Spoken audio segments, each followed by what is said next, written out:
The next one is from the Smasher saying, we are winning the league this season. We're winning the league. And read the next one as well. The next one is from Sam Jarrett saying, Spurs fans need to realise that we definitely aren't genuinely challenging for the title this year and need to reel back our expectations. This will take time. So who are you with, Jarrett or the Smasher? The Smasher, of course. We're winning it all. We are winning it all. Nah, I mean, like I said before, I don't think there's like a massive section of this fan base that think like, all right, cool, we're winning the league now after those four games. I think it's just like, if people are saying it, I think it's more tongue-in-cheek than anything else. Yeah, surely. After 4 games. It was a bit like, it reminds me of when England were beat Panama 6-1 and then everyone started singing like it's coming home. Like, it wasn't because we actually believe we're going to win the World Cup. It's just like good to like see us winning in a World Cup again and like actually performing well rather than seeing the usual England just flop at a World Cup. Yeah. And so it's pretty similar to the Spurs at the moment, very tongue-in-cheek. David says, Son is a much better captain than Lloris, Kane or Dyer. Why? Ooh. I don't know about Lloris. I think Kane or Dyer, there might be a case. There might be a case. I feel like Kane, well, I don't know. I'm only basing this really on what I saw from like the All or Nothing documentary about his team talks and stuff. Like I never really felt like he was the most motivating of people when it came to like trying to give a team talk and stuff like that. I love it when Kane did those pre-match things. Everyone getting, let's put some effort in. Let's fucking do them. Yeah. London Derby, Boxing Day. Let's fucking do it. Like, that was it. That was it. And I was like, okay. Unless more. The cameras didn't show us more than maybe what actually happened. But then I saw Lloris do it, and I was like, okay, this guy knows how to give a team talk. I was riled up by like, what Lloris was saying. I was like, okay, this guy knows how to do it.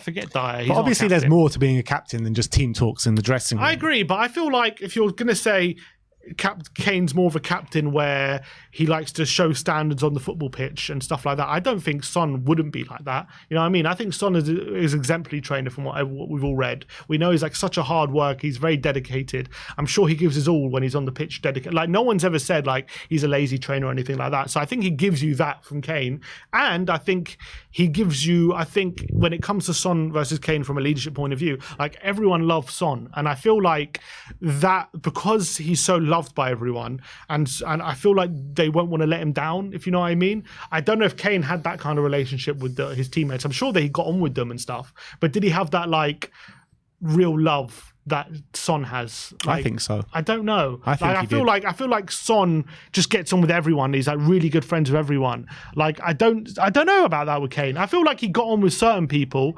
I don't know if I could see like Kane like going to Emerson and like having like being friends with him. You know what I mean? Unlike Son. You know what I mean? Yeah, kind of. But I feel like Harry Kane, because of how good he is and because of his stature in the game, like he just demands respect of anyone. Yeah. I agree with that. He probably had the respect of everyone. I don't disagree with that. But Son has the respect and the love. I feel like he seems to be absolutely best friends with everyone in the dressing room, and I feel like because of that, maybe the players are going to be more motivated not to let him down. The right word is here in the comments from Kalu saying wholesome. Wholesome. Son is a very wholesome person. Yeah, and like. You wouldn't probably say the same about Harry Kane. And like when you see Son, when you see him do well, it just like fills your heart, doesn't it? Because like that smile that he gives is just infectious and everything like that. But is that what you want from a captain? Because like you've got the old school kind of captains like that you had back in the day in the Premier League, where it's just like, true grit, the true English centre backs, marching out your barking orders, getting in your face, the Roy Keane style, that kind of captain where I think like that, everyone kind of thinks of a captain and goes back to those kind of players. But do you not think like those kind of players have like vanished out the game now? 100%.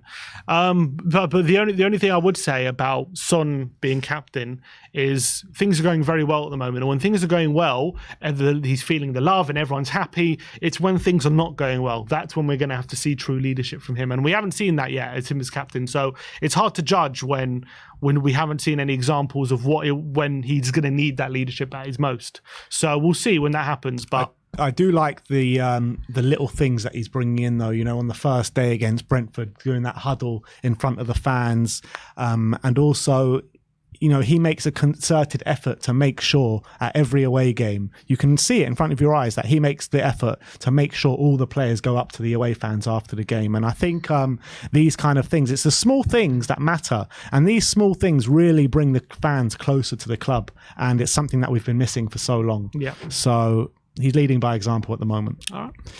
Next up is Spurs Alchemist saying Ange is superior to Poch as a coach. Poch insisted on taking myths to integrate new or young or foreign players into his system. That was always frustrating to me. The theory is bollocks as Ange threw in Udogie, Vicario, Van de Ven, Sarr from the first and we played brilliant football. That was always a frustration under Poch, how he just took too long to bed in new players. Yeah, he did. I think he always tried to weed them in. Postecoglou is definitely throwing them in the deep end. Potentially, he might not have a choice, Postecoglou. Like when it comes to the Van de Ven situation, he just had to throw him in. Otherwise, had no one. You say that, but I mean, in the first away game of the season, first game in a very hard game at Brentford, we had 3 debutants in our back line. We had Udogie, Van de Ven, and the goalkeeper Vicario. That's a ballsy move for me. In your first game in the Premier League, your first game as a manager, to put 3 players in there who've never played Premier League football before. I thought it was really good. Yeah, I guess we had like Davis and Sanchez on the bench. You didn't have to do it. So yeah, I think maybe a different manager would have gone, oh, let's just first game give more experienced players to run out and bed in these young players. But he did throw them in the deep end. And we said it on our predicted lineup that day. We didn't put Van de Ven in the team. No, we didn't. You're right. So it was a ballsy move from Postecoglou. But let's move on. Next up, Jonathan Shintaku says, Spurs are in a false position in the table. They have had a favourable run of fixtures and have benefited from the new manager bounce. We're in a false position because we should be top. Exactly. Favourable run. I wouldn't say favourable run. Like Brentford, Bournemouth, Burnley, Man United. I mean, it's not. I wouldn't say it's the most difficult. Three away games out of 4 games. 3 away games out of 4. Brentford's a tough game. Man United are a good team. But Bournemouth and Burnley, not the hardest games, but I think there are easier games than those two in the Premier League, in my opinion. So I wouldn't say it's been like the most difficult start, but I don't think you can look at that start and think we've had a favourable run. I kind of look at it and think that we have had a favourable run. I agree in that kind of sense. I think like apart from the first game, Man United... I mean, it's always a difficult game when we play Man United. I'm not going to lie, we haven't beaten them for so many years, but it was a much different Man United side we played this time out than we have done in previous. And the 2 away games, I felt they were just games that kind of suited the way we like to play, to be honest. And Burnley looked way too naive. Bournemouth, I think, played into our hands a little bit.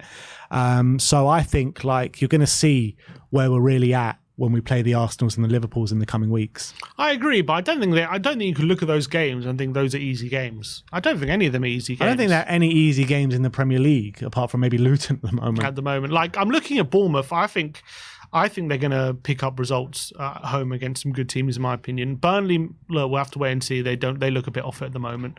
I like the look of Bournemouth though. I think Man United they haven't had a great start, but I think they're still a good team and they've got great players. And I don't think they're that much worse than other Man United teams that have come recently to the Tottenham Stadium. They're not playing that great at the moment, but they gave Arsenal a tough game. Arsenal had to score on the very last kick of the game. So it's not exactly an easy game. And they gave us trouble as well, Man United. And then Brentford, like, they've had a great start to the season and probably the game where they looked least in control is probably the Spurs game since they've started the season. So I don't know. I don't think I wouldn't say we've had a favourable run. I just think we've dealt with the challenges very well. And you got to look at it as well. Like, how bad has our away form been over the past couple of years? Like, it's not to be sniffed at that we've had 3 away games so far this season and picked up 7 points. 100%. It really isn't, because especially his first 3 away games. Yeah, and I think like last season, the way we were playing, we don't pick up 7 points out of 100%. These 3 games. I agree. All right, let's move on. Oh, Sim, you're going to love this one. Brandon says, Fernando Llorente is the most underrated player in Tottenham history. And let's rewind when Sim declared his love to Fernando Llorente. I think it was even just before the Champions League run. I think it was just, I remember what it was. It was after he scored against the 3rd goal against Dortmund. I remember I said, I'm falling in love with this guy. I think he was fantastic. And unfortunately, we got him probably 5 years too late, I would say.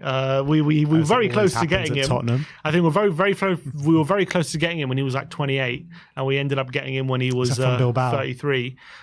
So we probably got him too late. But he in that second season, what a contribution he made. It wasn't just the Champions League as well. I remember there was a period where Kane and Son were both injured, and he filled in for a couple games and scored a couple of late winners. And Don't forget the hat-trick at Tranmere. Hat-trick at Tranmere, can't forget that. Look, I don't think he was ever the player, hopefully, that he was maybe in his younger years at 33, but I definitely think he was a fantastic player. And I always liked him. I always thought he did a great job for Spurs. Not quite a legend, I would say, but great player. I love he was so important for us in that year getting to the Champions League final, man. So important. So, I mean, I've only got love for Fernando Llorente. 100%. Next up, we've got THFC MCL.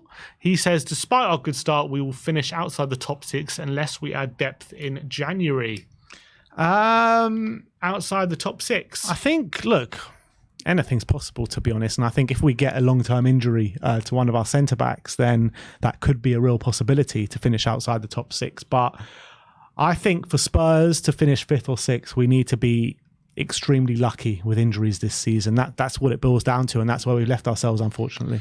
Yeah, and so I think you might be right. It depends about if we have to use that depth or not that we currently have. If we're forced to use too much of it, then he might have a case. We might really struggle. For example, a big injury to Basuma, a big injury to maybe one of the centre-backs, then I think we really are struggling, to be honest. And that might be a situation where those injuries are costing us points. But if we do get lucky, then we might not need the depth. And then all of a sudden, even without signing anyone, we might be okay still. So, which season was it where we just got extremely lucky with injuries and we hardly had an injury all season? Was it the last season at White Hart Lane? Probably. I think apart from Kane picked up an injury early on in the season, apart from that, I don't think we really had any injuries. I think it was that season. Because Wanyama played pretty much every game, so did Dembele. I think that season. Apart from Rose, who missed half the season. Yeah. We have Davis at left back. Davis came in and played. He was quite good. Like, I don't remember another season where like we haven't had like big injuries. Yeah, and that is just something you have to look when you're playing top level football. I think that is something you should prepare for and expect. I don't think you should go into a season expecting no injuries and relying on that. And that's what I felt like we've done this season, which is a bit of a shame. Next up is THFCE saying Maddison will be more important for us than Christian Eriksen ever was. Ever was. I mean, Eriksen, I remember there used to be occasions where when Eriksen would come out of the team, we just couldn't play football. Yeah. Like we were just completely devoid of any creativity. Yeah. So, look, to be fair, will it be the same? Maybe, because whenever Maddison at the moment hasn't played, we haven't looked great, to be honest. Whenever he's come off, or when he didn't start against Fulham, we didn't look great. So you could make a case for it. And also, coupled with the fact that he's vice-captain, Eriksen never really took up that kind of leadership role. Does that make him more important than Eriksen? Potentially.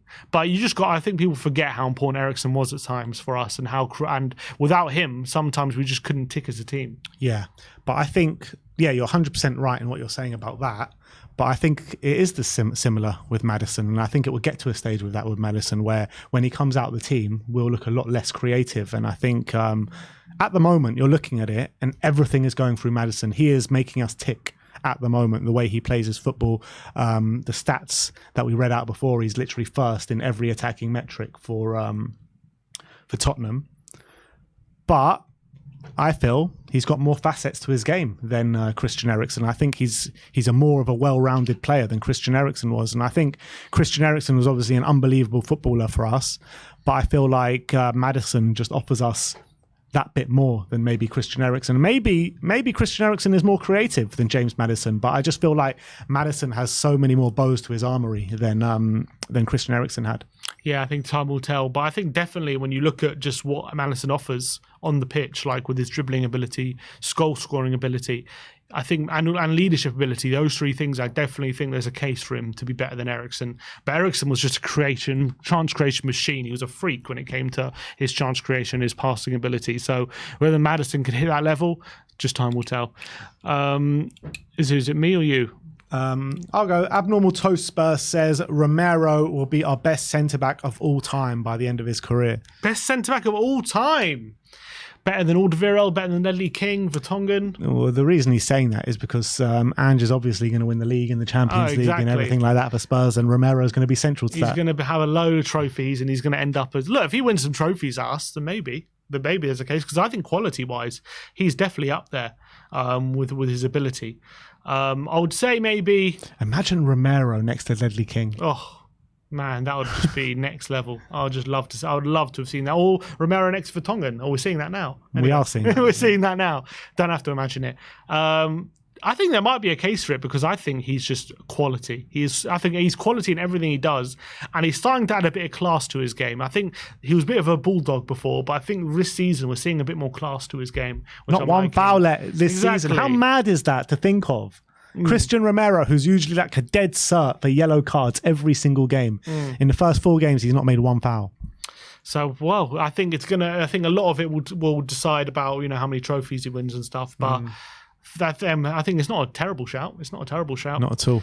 Next up is from Udogi Destiny. He says Destiny Udogi will score more goals this season than Richarlison. Yeah, not biased, any, yeah? Not biased at all. Has he got a goal yet? No, not yet. He got a pre-season goal. Got a pre-season goal. Richarlison's on 1, so it's 1-0 Richarlison at the moment.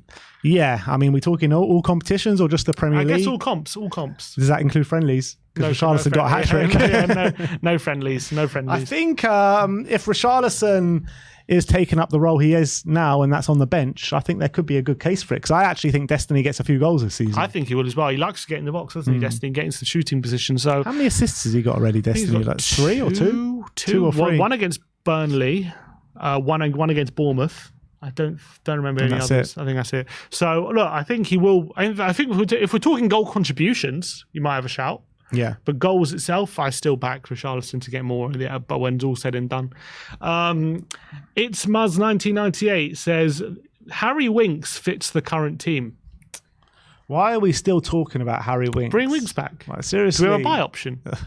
Run back the videos of Sim. Bring him back. Harry Winks. Like, Bring him home. Why are we still talking about Harry Winks? He's literally playing in the Championship right now. Did you see that clip that was that Leicester posted of him like shanking a shot and going out for a throw? No. Oh, it was brilliant. The Leicester themselves added it on TikTok, and it was like the overlay was like something like, "Have you ever seen the best player in the world?" And the cross comes over to him, and he's like a volley from like 25 yards. He's like lining up this volley, and then like the overview says like, here he is, and he just shanks a shot out for a throw. I was like, okay, here Harry Winks is still doing his thing. Look, I do think he'd probably be more suited to the system than Conte or Mourinho or whatever, those systems. But I just don't think he was ever going to get back to the levels that we ever thought he would. Who's more suited to the system, Skip or Winks? Probably Winks, I think, actually, in a weird way, because I think Winks is more technical than Skip, and I think that would serve him well. So I actually think Winks would probably fit this system, but I think Winks would have to play in that number 6 position. Do you remember that one game under Conte? I think it was Liverpool at home. He played in like the number 6 kind of position. He was unbelievable. He was playing Winks. Yeah, against who? Against Liverpool. We drew 2-2 at home. It was 2 seasons ago. Like we had loads of injuries and we played a midfield. Oh yeah, I do remember that. And Dombele and Winks. And he was like man of the match. He was incredible and he was playing these unbelievable passes. Dele was brilliant. Brilliant. We were thinking, okay, maybe this is Winks' position. So Winks in a 6, I think that would be his position, but like he would just get caught on the ball so much, like compared to Basuma. It is like kind of annoying though, like with Harry Winks, because he was never the same after that injury. That injury literally held him back, and people forget how good he actually was before that injury. I remember like big games for us against Real Madrid, even that game when we lost 4-2 to Barcelona at Wembley. Like in the first half, like he was absolutely shocking, and like he got taught a proper footballing lesson by Messi and co. In the first half. But second half, he was one of the best players on the pitch that day, and I was like blown away how good he was up against that Barcelona team. And that was a Barcelona team that were purring that day. Leo Messi was like absolutely insane. Arthur like scored that absolutely incredible goal. I mean, Winks was actually, when he broke into the team for the first year or so before that injury, he was actually really good, and people forget how good he actually was. I remember at the Bernabeu and at home at Wembley against Madrid, both games he was brilliant. It's just a shame that I think it was very much like a confidence thing with him. His confidence completely drained out of him. And once he lost that, like he didn't have the quality to overcome a lack of confidence. And that was just a massive shame. Yeah. All right. Next up is from Saxy Ken saying Ange Ball is just Bielsa Ball in disguise. Nah, come on. No, it's very different. It's different. But wait a sec. If Bielsa Ball was being played by better players with better defenders, do you not think it would have been done a lot better? It would have, but I think Ange Ball is very different to Bielsa Ball. Bielsa is more similar. Like Bielsa's more about the running, and it's more about the energy and the intensity. Postecoglou's is more about the possession and the patterns of play. And I think Bielsa's obviously there are elements of that in his football as well. Don't get me wrong, but Ange Ball is different to Bielsa. It's not just the same thing. Isn't like Bielsa Ball more comparable to Poch Ball? Yeah, 100%. Exactly. Like, Poch Ball is based over Bielsa Ball. Mm-hmm. Yeah, pretty much. Yep. So I agree. All right, go on. Dan THFC says we have the best midfield in the Prem besides City. Is this the Dan THFC that was giving it to Terry? It was the Dan THFC, and he gave the same opinion. Go on, Dan, and I'm with you, mate. I'm with you. Well, you say you're with him, but that's not what the tier list and On the Ball relayed yesterday. Go check out On the Ball if you want to see what our tiers are. But look, I think we've got fantastic midfield. I think potentially. Like if I'm thinking potentially, could we have the second best midfield in the league? There might be a case in the future. We just can't say definitively after 4 games. But I think Basuma's on his. I was watching a video. It was from Statman Dave yesterday, and he's a Man United fan, and he's very big on the stats and everything, and he's very objective a lot of the time when he talks about football. And he said he's been looking at Basuma this season, and he said after 4 games, I'm going to make a prediction that Basuma's going to get in Team of the Year this season based on how he's playing. Who's he support? He's a Man United fan, and he's like a very objective Man United fan, and he looks at the stats and stuff like that, and he says, I'm making a prediction that Basuma's going to get in Team of the Year, and that's coming from Man United fan. So like when I say it, I'm obviously a biased Tottenham fan, but it's nice to hear someone objective also seeing what we're seeing. I actually saw another tweet from I can't remember who it was. I think he's a Man City fan. Man City, it could even be the same person, to be honest, but he said watching Arsenal in pre-season last season, he sent out a tweet saying Arsenal are going to be in a title race this season. He sent out the same tweet about Spurs this season. Yeah, I know you're talking about. I think he might be a City fan. I can't remember. He might be a City fan. I can't remember. But yeah, I know that guy as well. But he has a lot of shoddy opinions. I wouldn't take what you're saying. But Statman Dave was very interesting. You have to give that. You have to say he's got shoddy opinions. Those opinions look amazing. 100%. Yeah, when you say, look, he did call Arsenal in the title race. Look, Maddison.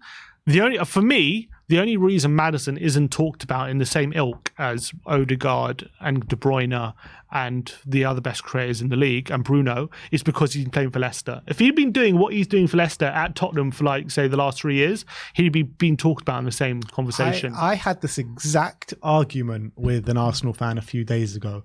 I messaged him, I go, all right, when are we going to have a serious conversation about Odegaard and Maddison? And literally, he just wouldn't even entertain the conversation, just pretty much just laughed about it. And I was like, well, first of all, he picks up bigger numbers at a Leicester team than you did for Odegaard in the title-winning season. But then he's like, but not everything at Arsenal goes through Odegaard. Everything at Leicester goes through Maddison. And I was like, that's the only argument he could bring. That's such a stupid argument anyway.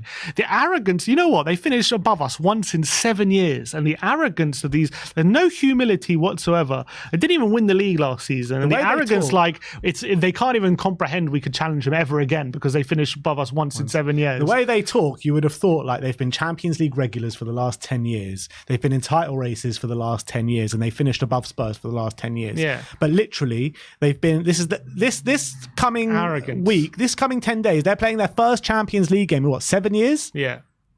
7 years to be outside the Champions League. And they're talking to us like we don't know what it's like to be in the Champions League. These arrogant tossers, honestly. Yeah. Does my head in. They're full of it. They really are. But anyway, last one. Last one, guys. From Leanne Spurs saying, I still miss AVB. Bring AVB back. Oh, actually, AVB, did he do anything after Spurs? He went to I think he did half a good job at Marseille. He went to be a NASCAR driver. NASCAR. Exactly. I think Marseille, he did a decent job, but then I think it also ended badly there.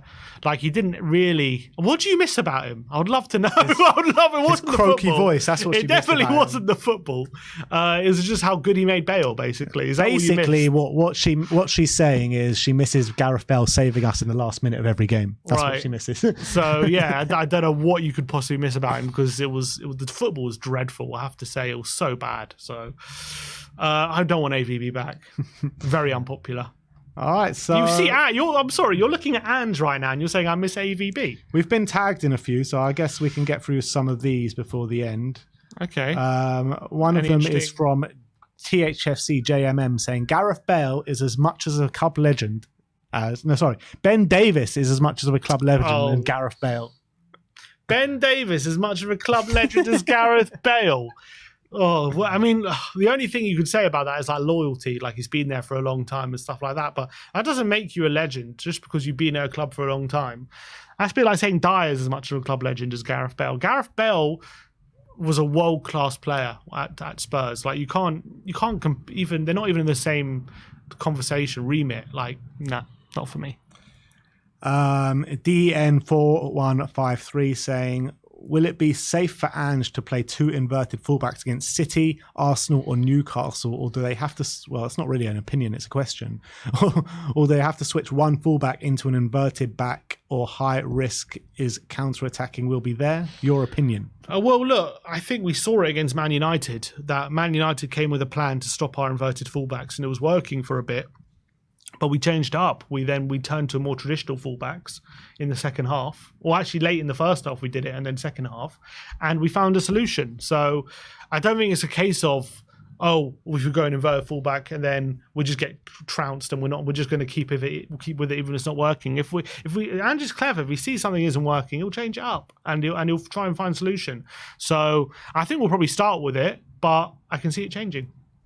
All right. I think that brings an end to unpopular opinions for this transfer window. We'll be back for some more unpopular opinions.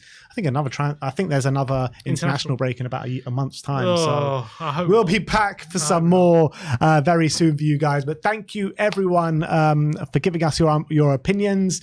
Thank you for the chat as well, for coming and spending your Friday afternoon with us. And we'll see you all again very soon. Like, subscribe and comment. And as always, come on you Spurs.